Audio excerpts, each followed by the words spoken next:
మీరందరూ కూడా చూశారు ఉదయం నుంచి గత 5-6 రోజులుగా బీఆర్ఎస్ పార్టీ తరఫున మేము ఇక్కడికి రావాలని అనుకున్నా కూడా మా నాయకులు రెస్క్యూ ఆపరేషన్స్ జరుగుతూ ఉన్నాయి. పనిచేస్తున్నప్పుడు వాళ్ళకి డిస్టర్బ్ కావద్దనే ఉద్దేశంతో కొద్ది రోజులు ఆగి వెళ్ళాలని చెప్పడంతో మేము గత 4-5 రోజులు వెయిట్ చేశాం. అయితే ప్రభుత్వం మాత్రం చూస్తూ ఉంటే ఎట్లా ఉందో మీరందరూ కూడా చూస్తున్నారు. హెలికాప్టర్లో వస్తున్నారు, హెలికాప్టర్లో పోతున్నారు, సమన్వయం చేయలేకపోతున్నారు. ఇప్పటికీ 6వ రోజు తర్వాత కూడా ఒక స్పష్టత ఇవ్వలేకపోతా ఉంది ప్రభుత్వం. అందుకే మేము ఈరోజు అసలు ఇక్కడ ఏం జరుగుతూ ఉంది, ఆ బాధిత కుటుంబాలను పరామర్శించుదాము, వారికి ధైర్యాన్ని చెప్పడంతో పాటు సహాయక చర్యలు ఎలా ఉన్నాయి, రిలీఫ్ స్టెప్స్ ఏమేమి తీసుకుంటున్నారు చూద్దామని, అవసరమైన సూచనలు ప్రభుత్వానికి చేద్దామని మేము ఇక్కడికి వచ్చాం. ఉదయం సరే మాతో వచ్చిన నాయకులను అలో చేయమంటే చాలామంది మాజీ శాసనసభ్యులు, మా ఎమ్మెల్సీలను కూడా లోపలికి అలో చేయకపోతే వాళ్ళందరూ బయటే ఉండిపోయినారు. కోటిరెడ్డి ఎమ్మెల్సీ గారు, నవీన్ ఎమ్మెల్సీ గారు, మాజీ శాసనసభ్యులు అందరూ కూడా మేము సహకరించాం. సరే మీరు 8-10 మందే లోపల పోండి అన్నారు. 8-10 మంది లోపల పోయిన తర్వాత మళ్ళీ లేలే 5గురే పోవాలి, 6గురే పోవాలి, ఒకటే కారు పోవాలని మళ్ళీ అక్కడ మమ్మల్ని ఆపి మమ్మల్ని లోపల పోకుండా ఇబ్బంది పెట్టే ప్రయత్నం చేసినారు. మీడియా నిన్నటిదాకా మీరు లోపల ఉన్నారు సెట్ కింద, ఇవాళ మేము వస్తున్నామని మిమ్మల్ని కూడా బయటకు గంటేసినట్టున్నారు. అంతేనా? బయటకు పంపించిన మీడియాను కూడా ఇలా బయటకు పంపించిన పరిస్థితి ఉంది. అంటే ఈ రకంగా కుటుంబ సభ్యుల్ని మేము కలుద్దామనుకుంటే వాళ్ళను కూడా కలవనీయకుండా ఇలా కుటుంబ సభ్యుల నుంచి కూడా ఇక్కడ నుంచి పంపించి వేసి దాచిపెట్టిన పరిస్థితి కనబడతా ఉంది. ఎందుకు అంత భయం? ఇవాళ ఒక ప్రతిపక్షం వస్తే ప్రధాన ప్రతిపక్షంగా బాధ్యతాయుతంగా మేము ఆ కుటుంబాలను ఓదార్చాలని, వారికి ధైర్యం చెప్పాలని, మాకు తోచిన సూచనలు ప్రభుత్వానికి ఇవ్వడానికి వస్తే ఎందుకు ఈ రకంగా మమ్మల్ని అడ్డుకునే ప్రయత్నం చేస్తున్నారో ఆ కుటుంబ సభ్యుల్ని దాచిపెట్టే ప్రయత్నం చేస్తున్నారు. ఇవాళకి 6వ రోజు మేము లోపలికి వెళ్ళి ఎన్డీఆర్ఎఫ్ టీంతో కలిసాం. సరే నేను ఎన్డీఆర్ఎఫ్ సిబ్బందిని మనస్ఫూర్తిగా అభినందిస్తున్నా. వాళ్ళు చెప్పారు చివరి పాయింట్ వరకు మేము ఆల్మోస్ట్ 10 మీటర్స్లో చివరి పాయింట్లో 1.2 మీటర్స్ మాత్రమే స్పేస్ ఉంది. అక్కడి వరకు కూడా పాక్కుంటూ వెళ్ళి చూసాం, అక్కడ ఆక్సిజన్ లేదు, అక్కడి వరకు కూడా వెళ్ళి వచ్చామని చెప్పి ఎన్డీఆర్ఎఫ్ బృందం మాకు ఎక్స్ప్లెయిన్ చేసినది. వారి ప్రయత్నాన్ని నేను తప్పకుండా అభినందిస్తా ఉన్నా. అయితే అక్కడ అర్థమైంది ఏంటంటే, నేను చాలా మందిని కలిసాను. రైల్వే టీం ఉంది అక్కడ, సింగరేణి టీం ఉంది అక్కడ. అసలు మొత్తంగా చూస్తూ ఉంటే గత 5-6 రోజుల నుంచి వివిధ బృందాల మధ్య ప్రభుత్వం సమన్వయం సాధించడంలో పూర్తిగా ఫెయిల్ అయింది. లైక్ ఎన్డీఆర్ఎఫ్ ఉంది, నేవీ టీమ్స్ ఉన్నాయి, రైల్వే టీమ్స్ ఉన్నాయి, సింగరేణి టీమ్స్ ఉంది, ర్యాట్ హోల్ మైనర్స్ వచ్చారు, geological survey of India team వచ్చింది, హైడ్రా టీం వచ్చింది, ఎల్ఎన్టీ టీం వచ్చింది. Like that so many teams have come. ఇంతమంది మధ్యలో అసలు ఎవరు ఏం పని చేయాలి, హౌ టు గో ఫార్వర్డ్ అనే విషయంలో డైరెక్షన్ లెస్ లో ఉన్నారు అందరు. ఒక స్పష్టమైన డైరెక్షన్ లేదు. 6 రోజుల వరకు డైరెక్షన్ ఇవ్వకుండా ప్రభుత్వం ఉంటుందండి? 6 రోజుల వరకు కూడా మీరు డైరెక్షన్ ఇవ్వకపోతే లోపల ఉన్న వాళ్ళ ప్రాణాలు ఏమైతాయి? అసలు ఏ రకంగా ముందుకు పోవాలని నిర్ణయం తీసుకోవడానికి 6 రోజులు పట్టదా? ఇదేమన్నా టూరిస్ట్ ప్లేసా? మంత్రులు పొద్దుగాలు వస్తున్నారు, సాయంత్రం పోతున్నారు, సాయంత్రం వస్తున్నారు, పొద్దుగాలు పోతున్నారు హెలికాప్టర్ వేసుకొని. ఎలక్షన్ ప్రచారం పోతున్నారు. ముఖ్యమంత్రి ఇంతవరకు రాడు, డైరెక్షన్ లేదు. మంత్రి గారు రోజు సాయంత్రం వస్తుండు, పొద్దుగాలు వేసిపోతుండు. ఆడికి పోతుండు. ఇంతకంటే ముఖ్యమైన పని ఏముంటుంది రాష్ట్రంలో? అసలు ఒక డైరెక్షన్ ఇయ్యరా మీరు? ఎలా ముందుకు పోవాలి, వాళ్ళ ప్రాణాలు కాపాడడానికి రిలీఫ్ మెజర్స్కి ఒక స్పష్టమైన ఒక విధి విధానాన్ని, ఒక డైరెక్షన్ నిర్ణయించే బాధ్యత ప్రభుత్వానికి లేదా అని నేను అడుగుతా ఉన్నా. ఇవాళ 6వ రోజు ఇప్పటికీ కన్వేయర్ బెల్ట్ పనిచేయడం లేదు. You are not able to repair the conveyor belt. 6 రోజులు పడుతుందా కన్వేయర్ బెల్ట్ రిపేర్ చేయడానికి? It's a matter of hours. కొద్ది గంటలు కరెక్ట్ గా డైరెక్షన్ ఇచ్చి ఉంటే కన్వేయర్ బెల్ట్ ను మరమ్మతు చేస్తే ఆ లోపలుండే మక్కంతా కూడా బయటకు తేవడానికి అవకాశం ఉంటుంది. అది ఎందుకు లేట్ అవుతుందో, మరి ఎక్కడ డైరెక్షన్ మిస్ అవుతుందో నాకు తెలియదు. టనల్ బోర్ మిషన్ యొక్క పార్ట్స్ అది మీద నుంచి రాళ్లు పడి డెబ్రిస్ పడి కొన్ని పార్ట్స్ వంగిపోయినాయి, కొన్ని పార్ట్స్ చెల్లాచెదురుగా పడి ఉన్నాయి అన్నారు. అవి కట్ చేసి తీస్తే కానీ లోపల నుంచి మక్కు కానీ అక్కడ ఉన్న బురదను బయటకు తేవడానికి అవకాశం లేదు. అది కట్ చేయాలన్నా వద్దా అని నిర్ణయించడానికి 4 రోజులు 5 రోజులు తీసుకున్నారు. మరి 5 రోజుల లోపల ఉన్న వాళ్ళ ప్రాణాలు ఏం కావాలి? అది కట్ చేయాలని తొందరగా నిర్ణయం తీసుకొని ఫాస్ట్ గా డీవాటరింగ్ చేసి ఫాస్ట్ గా మీరు కన్వేయర్ బెల్ట్ ను ఓకే చేసి లోపల ఉండే మక్కునంతా either by manual or by machine by hook or cook మీరు బయటకు తేవాల్సి ఉండే. 6 రోజుల తర్వాత తట్టడి మట్టి తెచ్చి తీయాలి.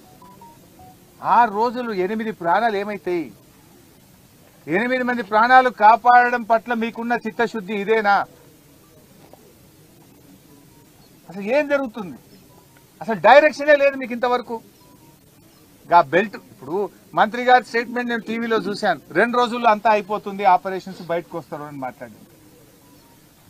నేను అక్కడ అందరితో మాట్లాడాం. మా జగదీష్ అన్న చెప్పినట్టు లేబర్తో మాట్లాడినాం, వెల్డర్స్తో మాట్లాడినాం, జేపీ ప్రతినిధులతో మాట్లాడినాం, రాబిన్సన్ ప్రతినిధులతో మాట్లాడినాం, ఎన్డీఆర్ఎఫ్ టీంతో మాట్లాడినాం, అందరితో మాట్లాడినాం చాలా ఓపికగా. అసలు కన్వేయర్ బెల్ట్ ఎప్పటి వరకు అవుతుంది అని నేను అడిగితే 2 రోజులు పట్టొచ్చు సార్, 3 రోజులు పట్టొచ్చు సార్ అని ఒక ఆయన అంటుండు. మంత్రి గారేమో 2 రోజులు ఆపరేషన్ అయిపోతుంది, అంత బయటకు వస్తారని మంత్రి గారు చెప్తున్నారు. 6 రోజులైనా కన్వేయర్ బెల్ట్ ఉపయోగంలోకి రాదు. ఇంతవరకు డెబ్రిస్ ను లోపల నుంచి తెచ్చే పరిస్థితి లేదు. ఆ మిషన్ యొక్క పార్ట్స్ కట్ చేస్తే కానీ అక్కడ ఉండే బురద డెబ్రిస్ తీయలేము అంటే ఇవాళ మిషన్ కట్ చేయాలని నిర్ణయం తీసుకొని లోపలికి పోయిండ్రు అంటున్నారు. అది అయిందా కాలేదా తెలియదు. మేము అక్కడ ఎవరితో మాట్లాడే ప్రయత్నం చేస్తే కూడా వాళ్ళని పక్కకు తీసుకుపోతున్నారు, మాట్లాడినటువంటి పరిస్థితి కనబడుతుంది. టనల్లోకి వెళ్దామని ఆర్ఎస్ ప్రవీణ్ గారు మేము ప్రయత్నం చేస్తే మీరు టనల్లోకి వెళ్ళడానికి వీలు లేదు అంటారు. గౌరవ మంత్రులు శాసనసభ్యులు కూడా వచ్చి నిన్న పోయింది కదా, మరి వాళ్ళు శాసనసభ్యులు వేరే కాంగ్రెస్ పార్టీకి చెందిన వాళ్ళు పోయినప్పుడు గతంలో నీటిపారుదల శాఖ మంత్రిగా పనిచేశాము, వారు విద్యుత్ శాఖ మంత్రిగా పనిచేసినారు. వచ్చింది ఎవరండి? 3 ఎమ్మెల్యేలు, 5 మంత్రులు, 2 ఎమ్మెల్సీలు, బాధ్యత కలిగిన వాళ్ళమే వచ్చాం. మేము టనల్లోకి వెళ్తామంటే వెళ్ళడానికి వీల్లేదని నిరోధిస్తూ మాకు పర్మిషన్ ఇవ్వలేదు. అంటే మొత్తంగా ఒక గందరగోళమైన పరిస్థితి, ప్రభుత్వ వైఫల్యం మాత్రం కొట్టొచ్చినట్టు కనబడతా ఉంది.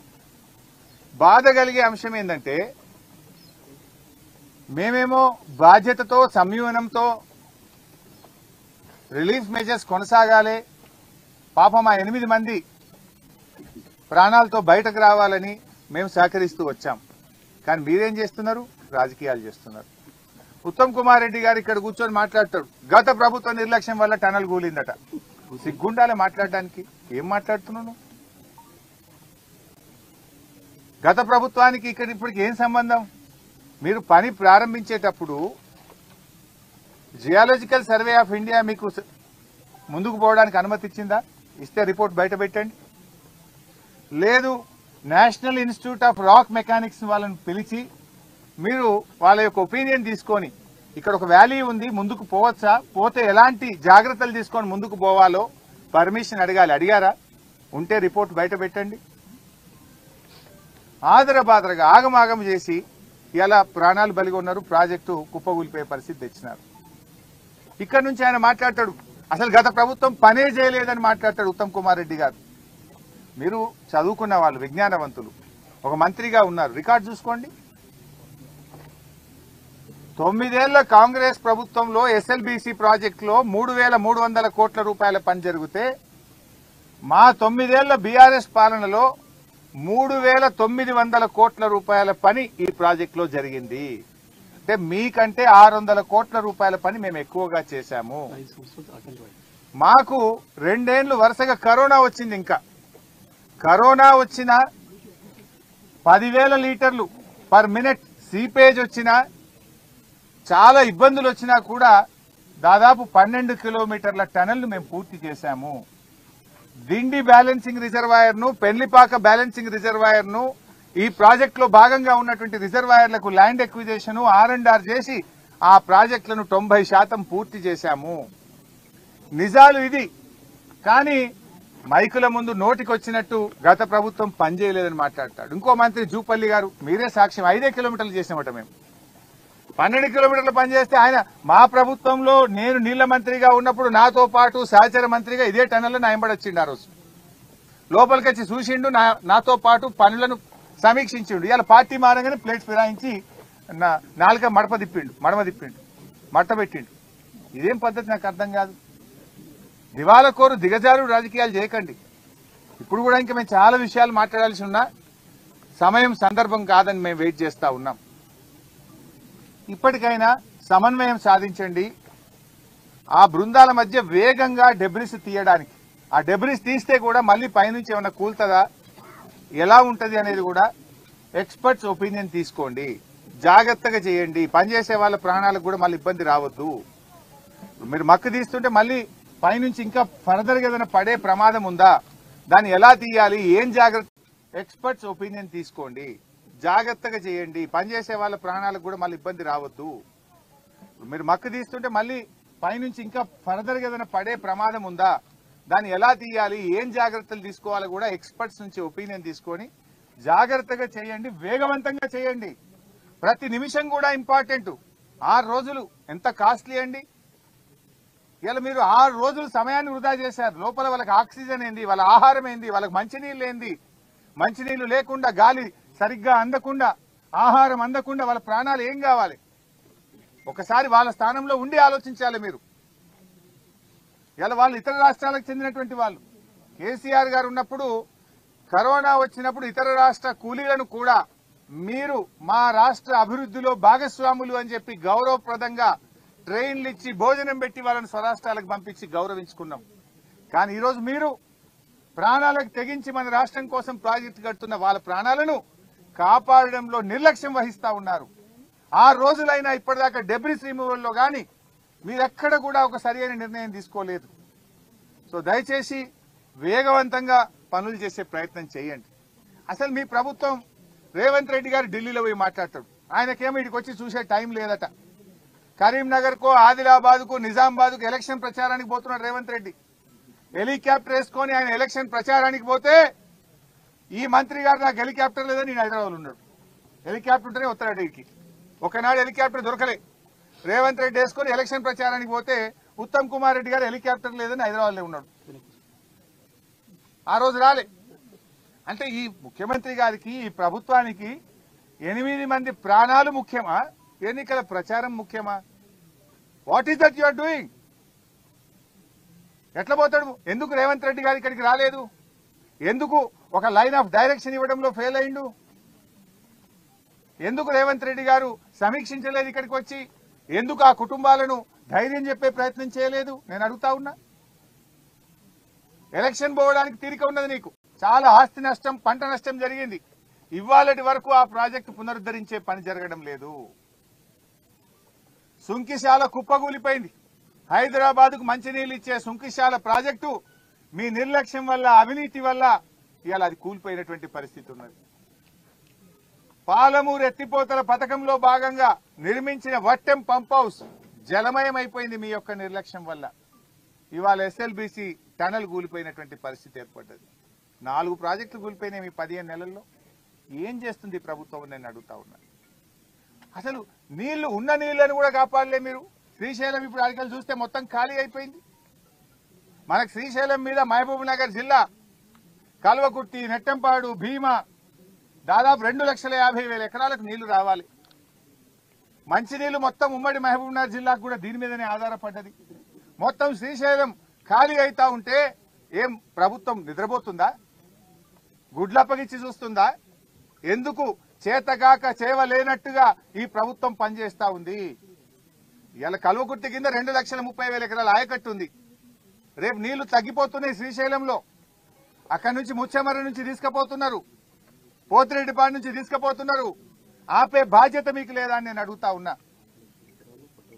ఇప్పుడు అక్కడ సాగర్లో, అక్కడ కూడా నీళ్లు లేవు. సాగర్ ఆయకట్టు 6,30,000 ఎకరాలు సాగర్ ఆయకట్టు ఉన్నది. 2,50,000 ఎకరాలు మహబూబ్ నగర్ లో ఉన్నది. దాదాపు 10 లక్షల ఎకరాల ఆయకట్టు ఉన్నది. అటు సాగర్ నీళ్లు కుడికాలువకి వెళ్ళి ఆంధ్రప్రదేశ్ తీసుకుపోతున్నారు, ఇటు రాయలసీమకు పోతిరెడ్డిపాడికి వెళ్ళి తీసుకుపోతుంటే కేఆర్ఎంబీతో మాట్లాడడమో, కేంద్ర జలవనరుల మంత్రితో మాట్లాడి ఆపే బాధ్యత మీకు లేదా? బీఆర్ఎస్ పార్టీ ముళ్లు గట్టబెట్టి పొడిస్తే తప్ప ఈ ప్రభుత్వం నిద్రలేస్తలేదు. ఒక్కసారి కాదు, మీరు చూశారు మొదటి కేఆర్ఎంబి మీటింగ్ లోనే మన ప్రాజెక్టులన్నీ కూడా కేఆర్ఎంబికి అప్పగిస్తూ ఆ రోజు ఒప్పుకొని వచ్చిండ్రు. వెంటనే మా నాయకుడు కేసీఆర్ స్పందించి 10 ఏళ్లు మేము అప్పజెప్పలేదు, సెక్షన్ 3 కింద కృష్ణా నదీ జలాల పంపిణీ అయ్యే వరకు ప్రాజెక్టులు ఇవ్వమని చెప్పినాం, నువ్వు ఎట్లా ఇస్తావు అని కేసీఆర్ గర్జిస్తే అప్పుడు మేల్కొని అసెంబ్లీ పెట్టి లేలే మేము ప్రాజెక్టులు ఇవ్వం, మేము వాపస్ తీసుకుంటున్నాము అని అసెంబ్లీలో ఏకగ్రీవ తీర్మానం చేసిండ్రు. ఎప్పుడు కేసీఆర్ గర్జిస్తే మీరు తీర్మానం చేసిండ్రు. రెండవది, చంద్రబాబు నాయుడు గారు గోదావరి నీళ్లను ఆంధ్రాకు తీసుకుపోయే ప్రయత్నం చేస్తా ఉన్నాడు. ఆయన గోదావరి బంకచెర్ల లింకు పెట్టి 150 టీఎంసీల రిజర్వాయర్ కట్టి ఉన్న గోదావరి నీళ్లను కూడా ఆంధ్రా తీసుకుపోతుంటే కూడా ఈ ప్రభుత్వం నిద్రపోయింది.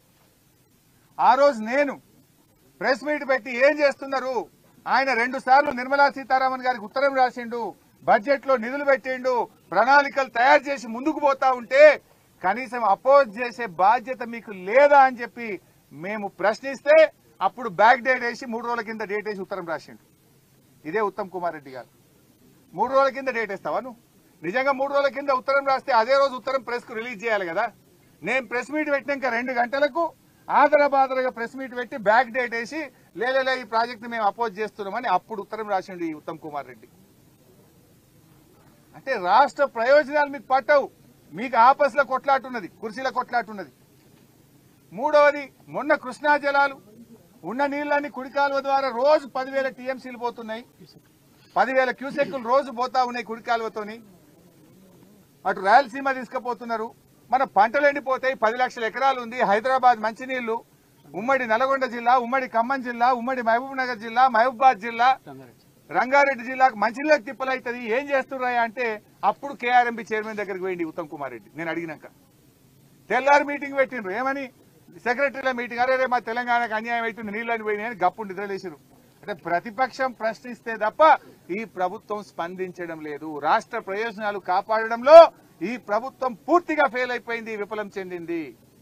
అది కేఆర్ఎంబికి ప్రాజెక్టులు అప్పచెప్పడమైనా, గోదావరి జలాలు రాయలసీమకు తరలించే విషయంలోనైనా, కృష్ణా జలాలను తమ వాటా కంటే ఆంధ్రప్రదేశ్ ఎక్కువ తరలిస్తుంటే దాన్ని ఆపడంలో, రాష్ట్రం యొక్క హక్కులు కాపాడడంలో ఈ ప్రభుత్వం పూర్తిగా ఫెయిల్ అయిపోయింది. ఘటనా స్థలాన్ని పరిశీలించారు, అక్కడ జరుగుతున్న రెస్క్యూ ఆపరేషన్ అంతా కూడా అబ్జర్వ్ చేశారు.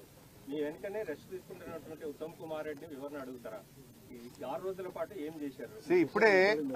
ఇప్పుడే 6 రోజుల్లో ఏం జరిగిందో ఇప్పుడే చెప్పాను కదా నేను. 6 రోజుల్లో there is no line of action. ఇప్పటి వరకు ఇవాళ ఒక తట్టెడు మట్టి తెచ్చారు అంతే. లోపల వాళ్ళు అడిగితే అందాలకు చెప్పారు, పాపం వాళ్ళు కరెక్ట్ గా చెప్పారని అనుకోను కానీ 5 నుంచి 10,000 క్యూబిక్ మీటర్ల డెబ్రిస్ ఉంది లోపల అంటున్నారు. మరి 5 నుంచి 10,000 క్యూబిక్ మీటర్ల డెబ్రిస్ బయటకు తేవాలంటే ఎట్లా తెస్తారు? 2 days లోనే చేస్తామని చెప్పేసి అన్నారు. నేను వాళ్ళని అడిగిన అక్కడ కొంతమందిని 2 days లో చేయాలని నేను కోరుకుంటున్నా, 2 days లో చేయాలని భగవంతుని నేను ప్రార్థిస్తున్నా. I wish they should do. కానీ పరిస్థితి అట్లా లేదు. 6 రోజులు గొడగొట్టింది కదా. 6 రోజుల్లో ఏం పని చేశారు మీరు? 6 రోజుల్లో అసలు జరిగిన పని ఏంది ఇప్పటిదాకా? Zero work. వాళ్ళని కాపాడడంలో 6 రోజుల్లో పోవడం, అది అడిగితే పోతురు చూస్తురు వస్తురు సార్, ఎవరేం చెప్తుండ్రో ఓలకోలకు మధ్య సమన్వయం లేదు అని చెప్తున్నారు.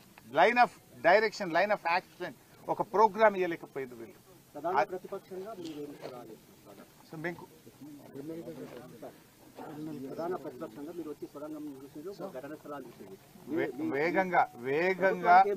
వేగంగా సహాయక చర్యలు చేపట్టండి. డెబ్రిస్ ను, ఆ కన్వేయర్ బెల్ట్ ను వెంటనే మరమ్మతు చేసి కన్వేయర్ బెల్ట్ మీద ఫాస్ట్ గా డెబ్రిస్ అంతా బయటకు తీసుకొచ్చే ప్రయత్నం చేయండి. 3 షిఫ్ట్లలో కూడా అవసరమైతే అదనపు ఎన్డీఆర్ఎఫ్ బృందాలను, సింగరేణిలో కోల్ మైనింగ్ లో అండర్ గ్రౌండ్ మైనింగ్ చేసేటువంటి టాలెంటెడ్ మైనర్స్ ను పిలిచి లోపలుండే డెబ్రిస్ ను ఆ ట్రైన్ ద్వారా కూడా తీసుకురండి. అదేవిధంగా మన కన్వేయర్ బెల్ట్ ద్వారా కూడా తీసుకురండి. సైమల్టేనియస్ గా రౌండ్ ద క్లాక్ 3 షిఫ్టుల్లో పనిచేసి వారిని కాపాడి వారిని తొందరగా బయటకు తెచ్చే ప్రయత్నం చేయాలని చెప్పి మేము కోరుతాం.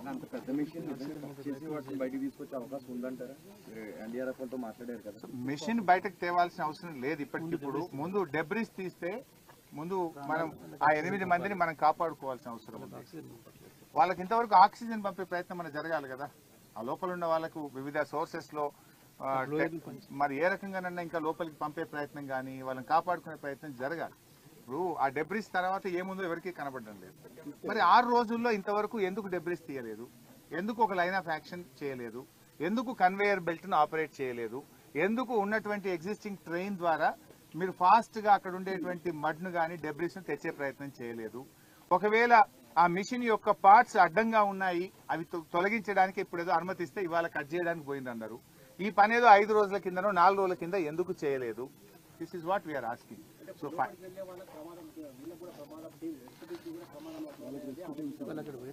సో దానికి అన్ని జాగ్రత్తలు తీసుకోవాలి. అదే చెప్పాను నేను.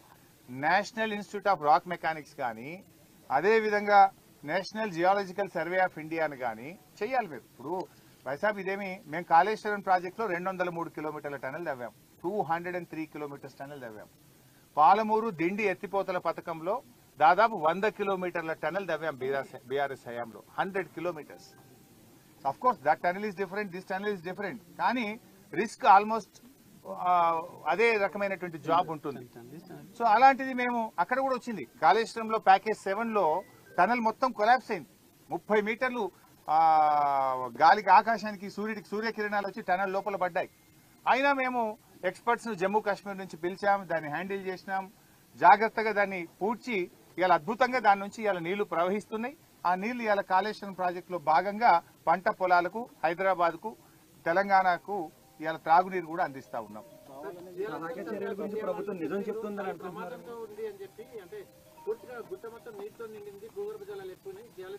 బైసాబ్ మేము ఇప్పుడు అక్కడ మాట్లాడినాం, ఎంత సీపేజ్ ఉందని అడిగితే 5,000 క్యూసెక్కులు ఉందన్నారు. 5,000 క్యూసెక్కులు బయటకు వస్తుంది. And this is not new. BRS ప్రభుత్వ హయాంలో కొన్ని సందర్భాల్లో 9,000, 10,000 క్యూసెక్కులు వచ్చినాయి. 9,000 litres per hour per minute, 9 to 10,000 litres per minute BRS హయాంలో వస్తే కూడా డీవాటరింగ్ చేసినాం కదా ఆ రోజు. ఈ రోజు ఎంత వస్తుంది అని అడిగితే 5,000 లీటర్స్ పర్ మినిట్ వస్తుంది అన్నారు. మరి 3,600 పెద్ద ముచ్చట్నా? గతంలో రాలేదా? దానికి ఆల్రెడీ సెటిల్డ్ సిస్టమ్ ఉంది. అదేదో కొత్తగా వచ్చింది, నీళ్లు బాగా వచ్చినాయి అని చెప్తున్నారు మీరు. ఇక ఒక ఆయన సరే వాటర్ నీళ్లు కలిసినాయి అన్నాడు, అది వేరే అనుకో. బాధ్యత రాహిత్యం.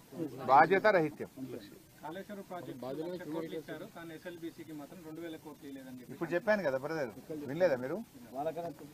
3,300 కోట్లు 9 ఏళ్ల కాంగ్రెస్ హయాంలో ఖర్చు పెడితే 3,900 కోట్లు బీఆర్ఎస్ హయాంలో ఖర్చు పెట్టాము. 600 కోట్లు వాళ్ళకంటే ఎక్కువ ఖర్చు పెట్టాము. పైగా మాకు 2 కరోనా సంవత్సరాలు వచ్చినాయి. పెద్ద ఎత్తున వాటర్ సీపేజ్ వచ్చి పనులు ఆగిపోయినాయి. 2 టన్నెళ్లకు కూడా బేరింగులు పోయినాయి. ఇప్పుడు మనం పోయిన టన్నెల్ది బేరింగ్ పోయింది. ఆ రోజు మా ప్రభుత్వం వచ్చినప్పుడు బేరింగ్ పోతే 100 కోట్ల రూపాయలు అడ్వాన్స్ ఇచ్చి కొత్త బేరింగ్ తెప్పించి మెషిన్ లో ఫిట్ చేయించి పనులు ప్రారంభించినాం. ఆనాడు బీఆర్ఎస్ అధికారంలో రాకముందు కాంగ్రెస్ గవర్నమెంటే ఉండే. ఇదే ఉత్తమ్ కుమార్ రెడ్డి గారు మంత్రి, ఇదే నల్గొండ జిల్లాలో. ఆయన పులిచింతల మాత్రం దగ్గరుండి పోలీసు వాళ్ళని పెట్టి మన తెలంగాణ వాళ్ళను ముంచి ఆంధ్రకు నీళ్లు ఇచ్చే ప్రాజెక్ట్ ఏమో చాలా జాగ్రత్తగా గట్టించిండు. కానీ ఇదే టన్నెల్లో బేరింగ్ ఫెయిల్ అయితే ఆ రోజు కిరణ్ కుమార్ రెడ్డిని అడగలే. మళ్ళీ మా ప్రభుత్వం వచ్చినాక ఆల్ పార్టీ మీటింగ్ పెట్టి 100 కోట్లు అడ్వాన్స్ ఇచ్చి ఆ బేరింగ్ అమెరికా నుంచి తెప్పించి వేయించి పనులు ప్రారంభించాం. ద అదర్ సైడ్ కూడా అక్కడ కూడా బేరింగ్ ఫెయిల్ అయితే దానికి కూడా 100 కోట్ల రూపాయలు అడ్వాన్స్ ఇచ్చి ఆ బేరింగ్ కూడా తెప్పించి పనులు చేయించాం. అంటే మేము ఎంత సిన్సియర్ గా ఉన్నామని. నిజంగా మేము పక్కన పెడితే అఖిలపక్షం పిలిచినాం. జానారెడ్డి గారు ఆ రోజు ఎల్ఓపి నాయకుడిగా అఖిలపక్షం మీటింగ్ కు అసెంబ్లీలో హాజరైంది. వీళ్ళిద్దరు కూడా వచ్చిండ్రు, కోమటిరెడ్డి గారు, ఉత్తమ్ కుమార్ రెడ్డి గారు కూడా అఖిలపక్షం మీటింగ్. ఆ రోజు కేసీఆర్ గారు ముఖ్యమంత్రిగా ఆయన అధ్యక్షతన జరిగిన మీటింగ్ వీళ్ళు ముగ్గురు కూడా వచ్చారు. వీళ్ళే అడిగితే 100 కోట్లు అడ్వాన్స్ ఇచ్చి కూడా పనులు చేపించాం. అంటే 2 సార్లు బేరింగ్ ఫెయిల్ అయితే 2 సార్లు 100 కోట్ల రూపాయలు అడ్వాన్స్ ఇచ్చి పనులు ముందుకు తీసుకుపోయే ప్రయత్నం చేశాం. డీవాటరింగ్